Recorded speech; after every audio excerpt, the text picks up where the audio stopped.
என்ன கலை மாத்திரை ஓரளவு தீர்ந்துதா? தீந்துருச்சு. சரி, 3 மாத்திரை வரைக்கும் சொன்னீங்க. ஆமா 3 மாத்திரை அளவுக்கு சொன்னேன். அதுக்கு மேல மாத்திரை இருக்கா? இருக்கு, கண்டிப்பாக தமிழில் 3 மாத்திரைக்கு மேல 4 மாத்திரையிலிருந்து 12 மாத்திரை வரைக்கும் கூட இருக்கு. அது என்னங்கிறத இப்ப பார்ப்போம். சரியா?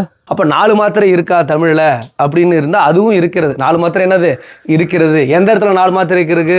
இசைத்தமிழ் பாடலில் 4 மாத்திரை இருக்கின்றது. என்ன பாட்டு பாருங்க.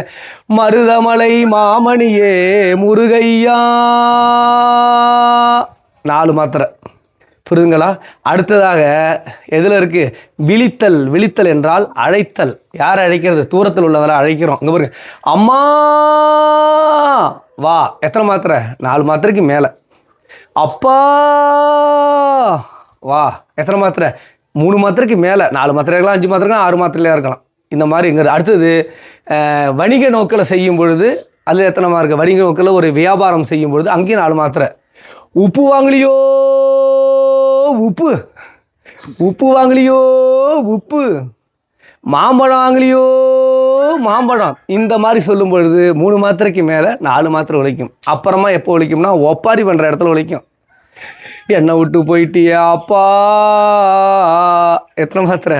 4 மாத்திரை. என்னை விட்டு போயிட்டிய தாத்தா, எத்தனை மாத்திரை?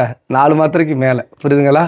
அப்போ தமிழில் 1/4 மாத்திரை, அரை மாத்திரை, 1 மாத்திரை, அடுத்தது 2 மாத்திரை, அடுத்ததாக 3 மாத்திரை, 3 மாத்திரைக்கு மேலும் எண்ணற்ற மாத்திரைகள் 12 மாத்திரை வரைக்கும் கூட ஒலிக்கும். நன்றி, வணக்கம். புரிஞ்சுக்கிட்டீங்களா கலை? புரிந்தது.